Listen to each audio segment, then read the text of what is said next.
Hello everyone, welcome to Ask Auntie Elle, where I answer your questions, concerns, and or give advice.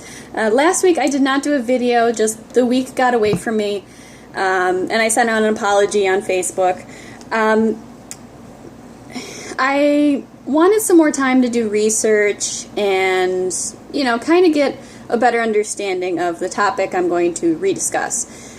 Recently I had a friend of mine from college send me a article, if you want to call it that, because he approached me about my view of feminism and basically saying that I have a tainted version of it in my brain, and if there was a perfect world, then he would believe in an egalitarian society as well.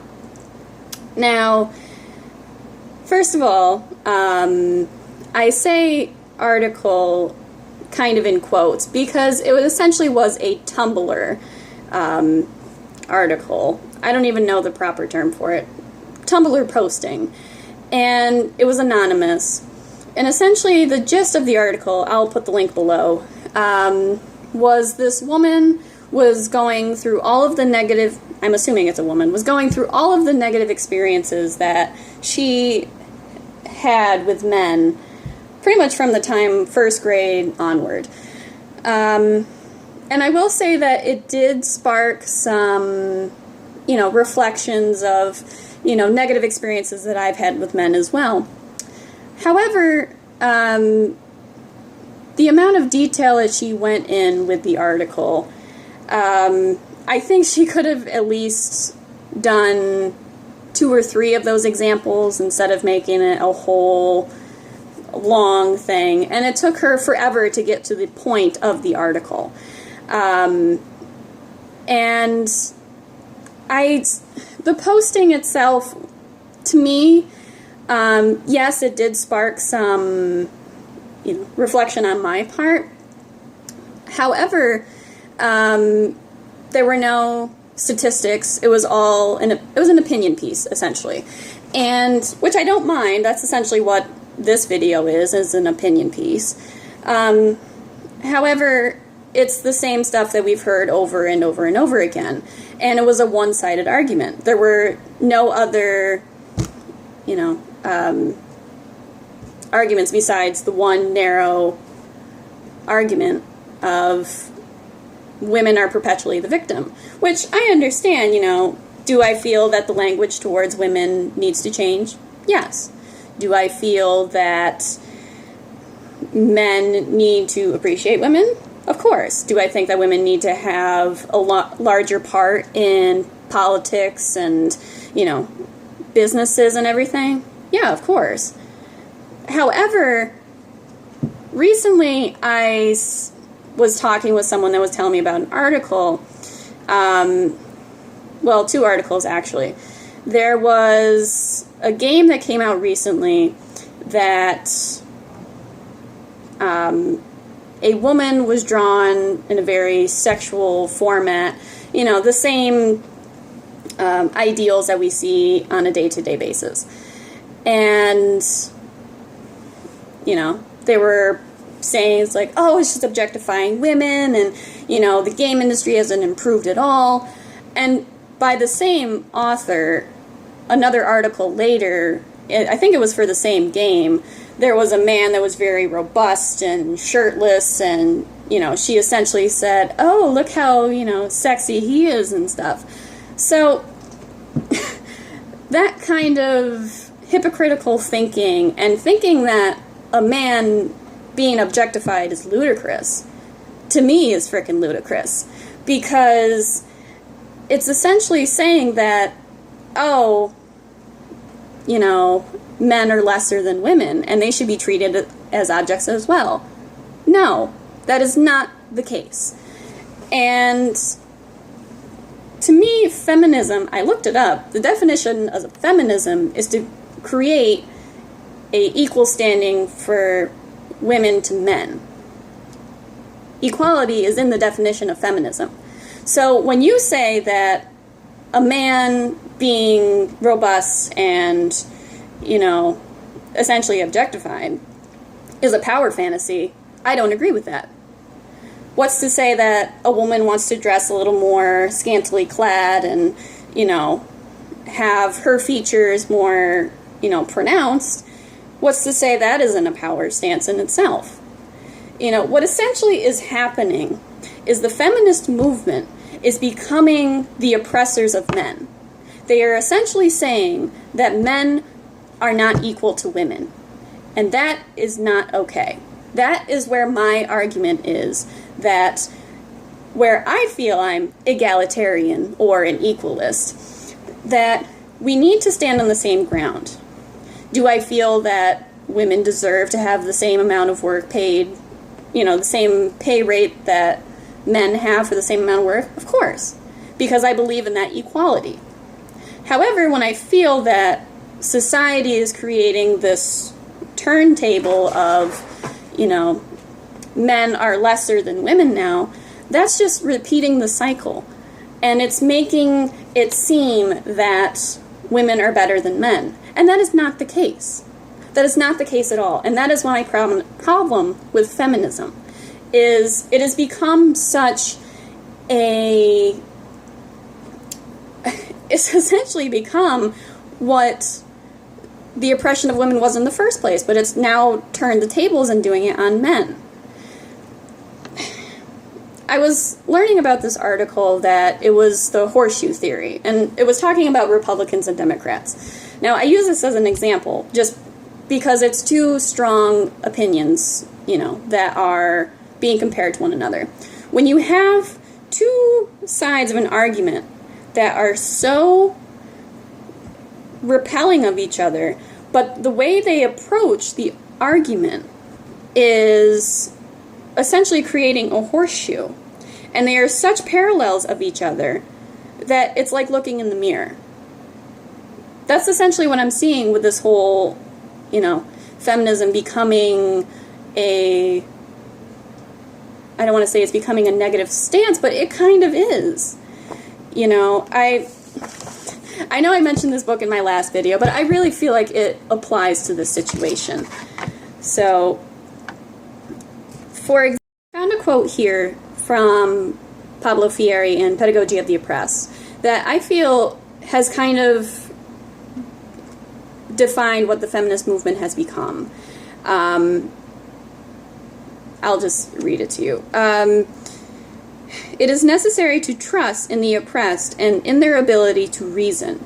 Whoever lacks this trust to fail, or will fail to initiate, or will abandon dialogue, reflection, and communication, and will fall into using slogans, communiques, monologues, and instructions. Superficial conversions to the cause of liberation carry this danger.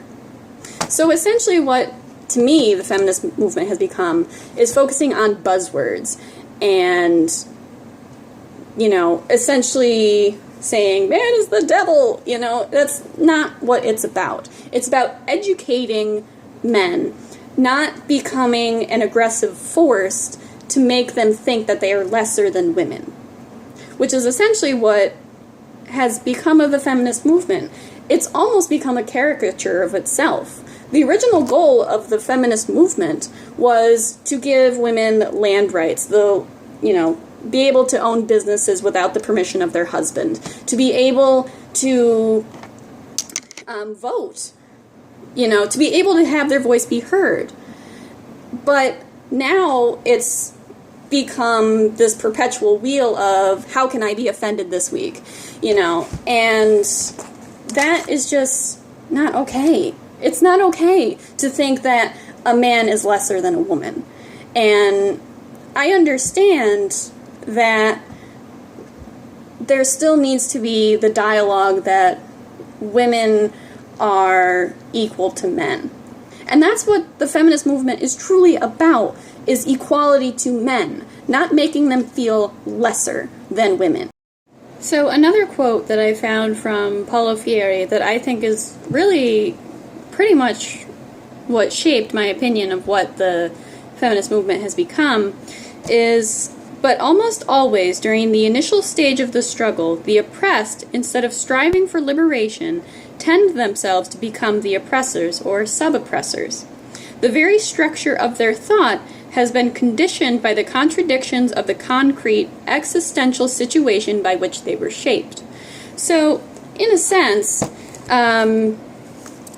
because women have been oppressed for so long, the only stance they seem to feel is by becoming the oppressors themselves. They feel that they need to treat men the way they were treated.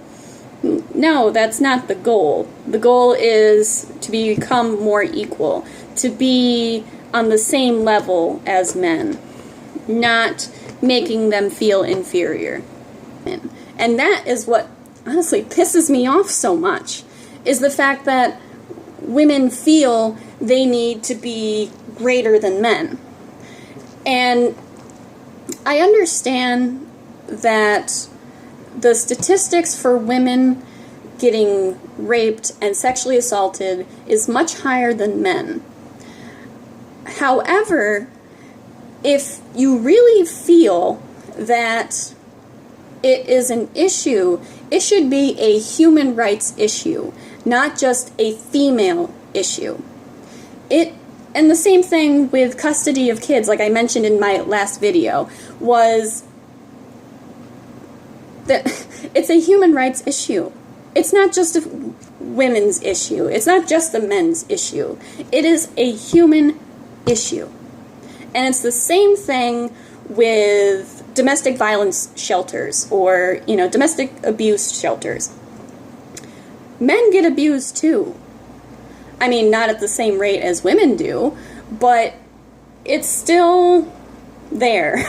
It's still there, and there are no domestic violence shelters for men. And most of the time in court cases, the woman is favored, and that's not fair. This might seem to some like a very negative stance on terms of the feminist movement and these issues that I feel are human rights issues. They're not just women's issues. Because the reason I feel so passionate about this is my fiance and I, we treat our relationship as a partnership. It is not just that I rely on him to bring home money and everything. We work together to try to make a better life for each other. And when I see women that are like, oh no, a man shouldn't hit me, but I want him to spoil me and, give me all of the stuff that I want, that makes me incredibly angry. Because if you truly want to be equal to men, you should take it upon yourself to treat him every once in a while. Recently, my fiance and I took him out to dinner and I paid for everything. Which at first he was very like, are you sure? But after a while he was like, yeah, this is kind of nice, So this whole, I know I'm pretty much talking in circles, but it's the same idea. It's the same idea. If you really want to be treated like a human being, you have to act like a human being. You can't act like this military force that is like, no, you must respect me. I saw this quote recently that I completely agree with. It's like, women, if you want a man to respect you, you have to give him something to respect. And by being a total, you know what I'm going to say, by being a total crazy person, they're not going to respect you. You have to give a man something to respect. And the same thing goes for men. I'm not saying that men are innocent, And men, if you want women to respect you, you need to give them something to respect besides your wallet, I know it's cheesy, but you need to treat others the way you want to be treated. that might sound very naive, but with all the negative experiences I had with men, I still respect men, you know, and pretty much any time that a man tried to take advantage of me, I put him in his place, you know, and I showed them, I was like, no, that's not okay, you know, and we moved on with our lives. I mean, I know not all men are like that, but to me, it's a circle jerk argument. I could go on and on and on, but if you don't agree with me, you don't agree with me. But just be forewarned that if you take an extreme stance, the other side, it's a parallel. You know, like, I'll be honest, in terms of politics, I am right in the middle. You know, I have qualities that are considered more liberal, but I also have qualities that are considered more conservative. You know, it was just how I was brought up. And that's the thing. Everyone's experiences affects what they believe. And for me, this is what I believe. This is what I believe. And it might seem naive to you, but based on my experiences, this is what I believe. So, that Tumblr article, yeah, it was tragic that this person had to go through all of those negative experiences. But that's the thing. Everyone is different. I think I say that in almost every single one of my videos. Everyone is different. You know? But if you feel that men and women should be equal and on equal standing, then you and I agree. I don't feel like it should be one or the other. So, got that off my chest. So yes, men and women versus each other, part 2. Another thing, too, that I wanted to mention, hold on, was I found this article about a woman that was president of NOW that actually became a men's rights activist. And, hold on, I'm in the wrong email. 1 second. I emailed it to myself so I could find it later. Sorry. Hold that thought. Here we go. Okay. Her name was Karen DeCrow. And the reason she's so famous is she represented Frank Serpico in the court case in 1981, where a woman essentially, it was about a paternity suit, and this woman was essentially trying to get him to pay for child support when he essentially was a sperm bank, quote. And this is close to my heart because it you know, she owns a private practice out in Syracuse, where I'm originally from. And her argument for it being a, how do I describe it? She endorsed Serpico's argument on feminist grounds, saying that just as the Supreme Court has said that women have the right to choose whether or not to be parents, men should also choose to have that right. And she said, calling it the only logical feminist position to take. So, the idea that a man has to pay child support for a child that he didn't want, but the woman wanted him to essentially provide the sperm and the financial support for it, is ludicrous. And I agree with it. I agree. You know. Sorry, I'm looking through the article real quick.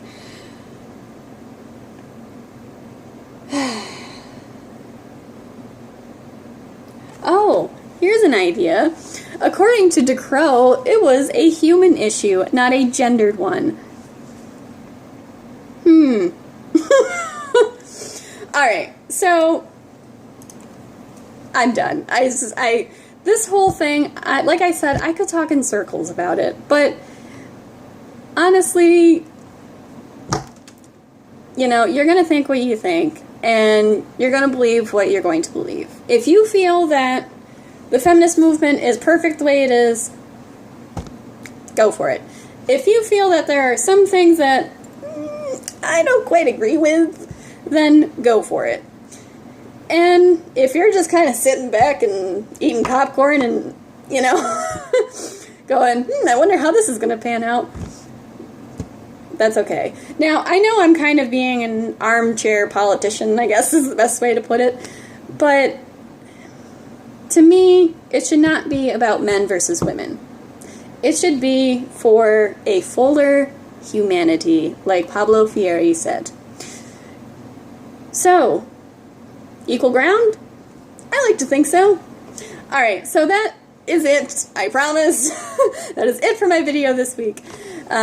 If you would like to submit a topic for next week, feel free to leave a comment below, or you can send me a message on my Facebook page, or you can follow me on Instagram and do the typey on there. So, be sure to subscribe, hit that red button below, I know you want to, and I will see you next week, and hopefully I will come up with a theme for next week.